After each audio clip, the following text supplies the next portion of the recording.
Hello dear friends, we carry on learning about associative socionics, and the topic today is the theoretical one. It's called subtype theory. You might have heard that some people use subtype theory during type diagnostics, and some people don't want to use it. In associative socionic school, we use subtype theory, and we will talk about it in more detail. But first of all, what is the subtype? Subtype is considered to be compensation to the type. It can be considered at the level of personality types. So one is the type and another personality type, which is very close but different from the main type, is subtype. But we also consider types of energies, distribution of type of energies in the psyche. The leading energy type and the second strongest is subtype energy.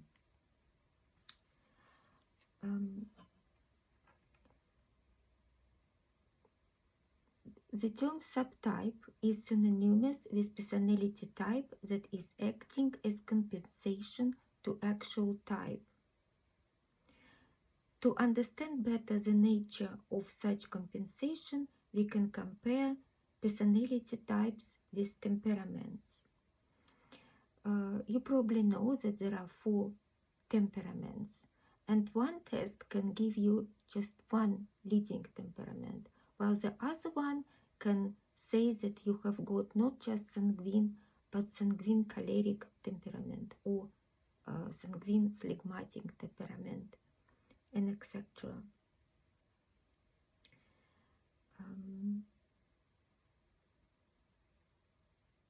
So people have got all the traits of the personality types.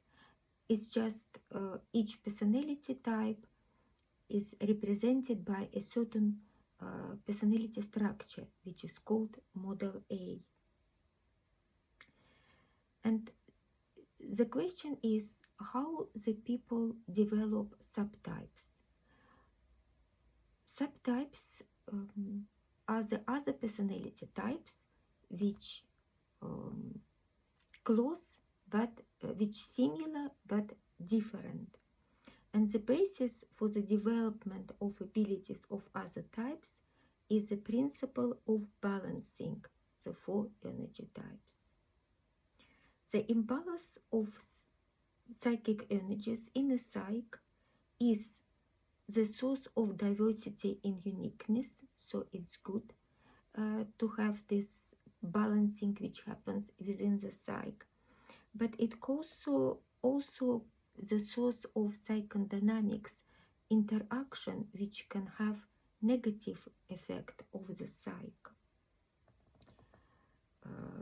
And we have got model which we called associative model, or we call it type of psychic energy model, TPE model, which has got 4 positions: distribution of psychic energy in the psyche, leading position, compensating, neutral, and insufficient. So when we trying to understand the type, we also pay attention to the distribution of the psychic energies, because the second inline energy type will tell us what is actually a subtype at the level of personality type.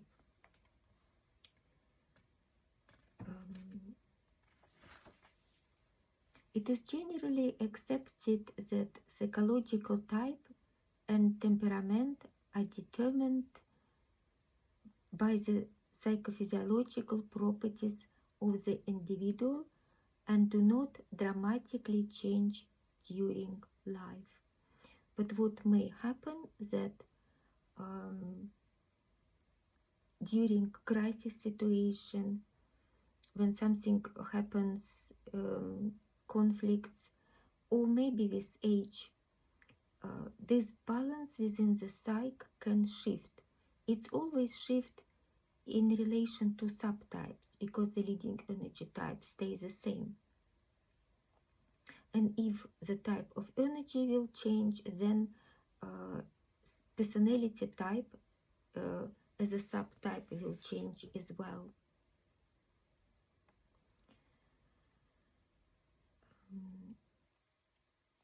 The imbalance in the psyche is manifested by increases in the influence of the compensating energy.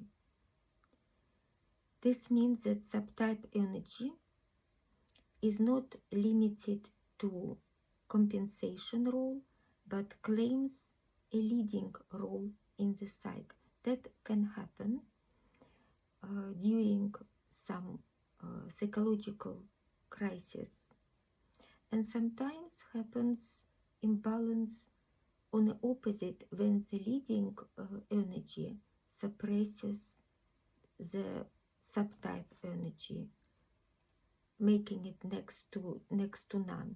So these all psychological states which are not comfortable for the person, and the person would like to restore the usual balance to which the person get used to and feel comfortable.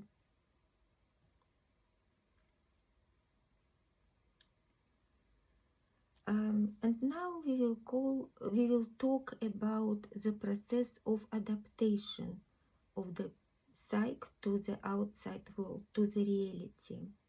These are all the processes which happen as a basis of developing subtypes, of developing abilities of other types. The processes underlying the development of intertype abilities do not differ radically from the laws of cognitive development which have been described by the French psychologist Jean Piaget in 1977. He described three processes which happens in the psyche related to adaptation to the reality, which are called balancing, assimilation, and accommodation.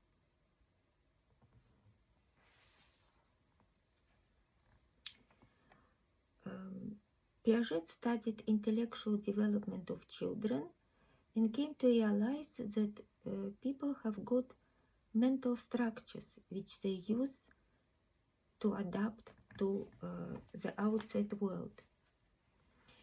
And these mental structures, they change if the person encounters new situations, maybe problematic situations, because people feel good and feel balanced is when everything is the way they understand and got used to.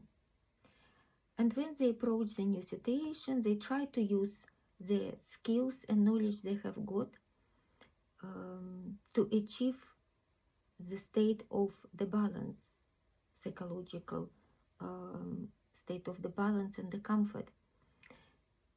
They use the skills they already have, and that calls assimilation. They try to assimilate the new situation through what they know, through their skills. If they achieve the good result, they achieve the state of the balance and feel comfortable. But if they fail, they need to develop new mental structures. And if they manage to develop these mental structures, new ways for conflict resolution, then they create new mental structures. And this is how the process of adaptation to reality happens.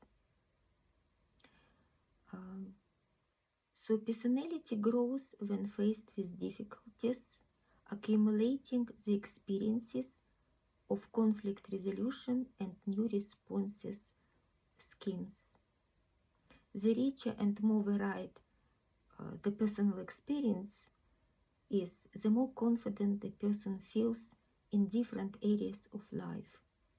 And obviously, the person learns new knowledge, new skills from other people as well. And this is how we develop traits of other personality types and their abilities.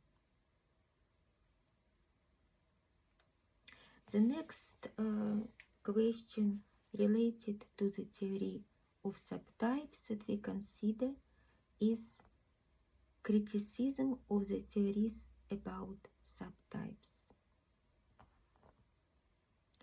Theories about subtypes arose to explain the differences between people of the same type.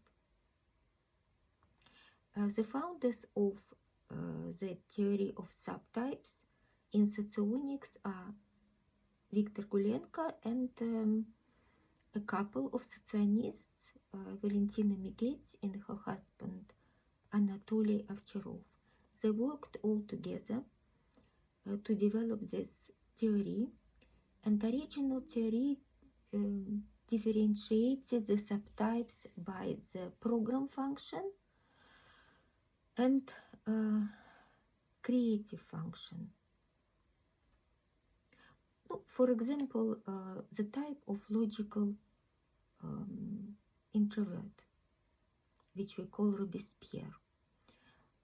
The program function, the strongest function, is introverted logic, and creative function is extroverted intuition. So they suggested that some people of the type Robespierre can be more logical, logic presented stronger, and some are more intuitive. And originally, when I heard about this theory, I was thinking that it does not really correspond with Model A, because Model A says that the program function must be always stronger than creative function. Then how it can be that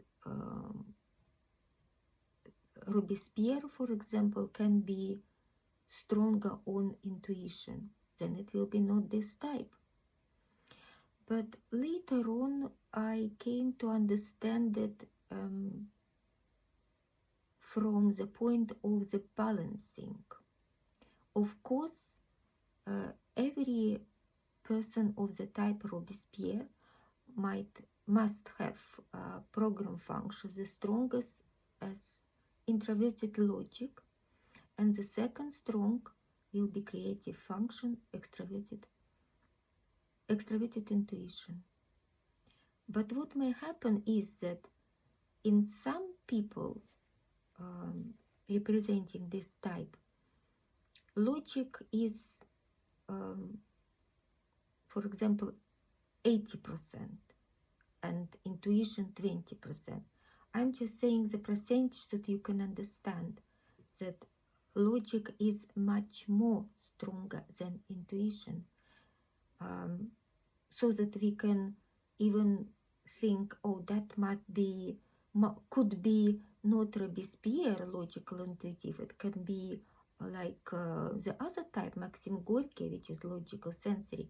So we don't really notice the strengths that of the creative function so clearly, like we notice the strengths of the program function. And Robespierre, which has got intuitive subtype, means that intuition is coming close to the program function, but never dominate over the program function. For example, we can say the distribution could be like program function have got 60% of the strength, and the creative function 40. So this is where the two function come closer. This when we can really notice intuition, and then we can say that yes, this probably the difference is that this is intuitive Robespierre. That's how I came to understand it. But if you talk further down, further about the criticism, so some people strongly believe that theory of subtypes intervene the type diagnostics and stays in a way, because some people can say that that the type Robespierre is not right because it is a completely different type, but Robespierre is a subtype. Yeah, so or Don Quixote, intuitive logical type who has got strong sensing. For example, they found strong sensing. They can say it's not Don Quixote, but rather it is sensory logical type Gabin, for example. So yes, some people believe that the subtypes not needed, but that's mainly come from people with theoretical background, not practitioners who spend time and type people. Because in associative socionics theory very clearly says, but it's also understandable from the point of typology, because we have got something stronger and something weaker, there will be always second place for either personality type or energy type, and this is what we call subtype.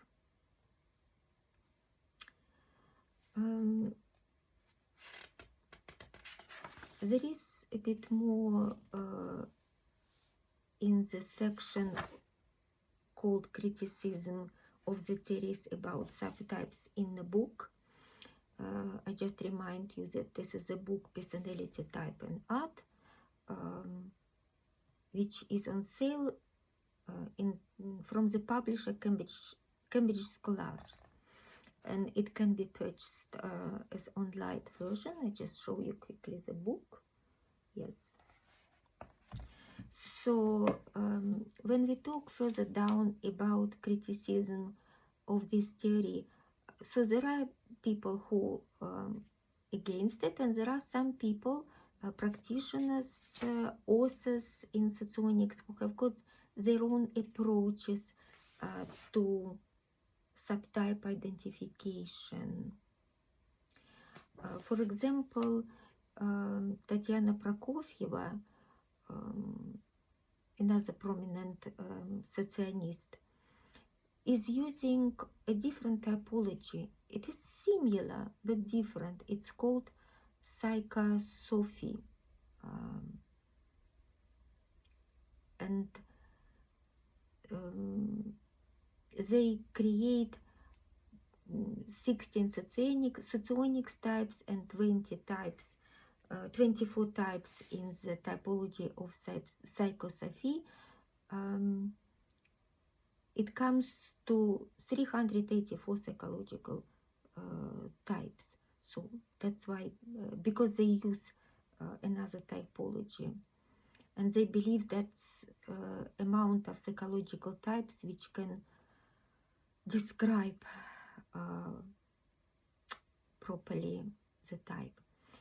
So of course I consider it as a absurd. So because in my view subtype is just one or two subtypes which are close to the personality type or different, and the other socionists like Talanov and the follower of Talanov, Ekaterina Filatova, they believed that to describe somebody's personality type, you have to put all 16 type like an identical profile, show that every type, you know, what is the strengths between the types, and this is how they understand that the personality type. But that means that they consider that all 15 types of the 16 can be a subtype in equal measures, you know, equally. But I do not support this view, because I consider subtypes as the most similar. We only consider types, other types which are similar to the main type. If we consider the level of energy types, distribution of energy types, we have got only 4, and of course they all like independent. Any 3 energy types can be a subtype to a main type. But if we consider the 16 personality types, then we see the similarity. For example, if we go back to consider Robespierre type, which is logical, intuitive, introvert, then the most similar type would be logical, sensory introvert, because they share the same introverted logics as a program function. Similar type, yes, can be subtype, yes. Another type which can be similar, which shares with Robespierre, creative function. Not program function, creative function. This is a type, ethical intuitive type, which we call Dostoevsky. So Robespierre and Dostoevsky have got the same second function, which is extroverted intuition. Yes. But if we consider from the 4 similar type, from the group of superego types where Robespierre belongs to, if we consider the type of Dreiser, which is ethical sensory introvert, this type already is not a good example of subtype, because too much different functions in the ego block of the model A. Logical intuitive Robespierre and Dreiser is ethical sensory, so that they do not have the same functions in the main block of the model A, where the strongest functions are, so we do not consider it as a subtype. Yes, I would like to stop here, because we still carry on learning about subtypes in the next videos. Thank you very much for watching.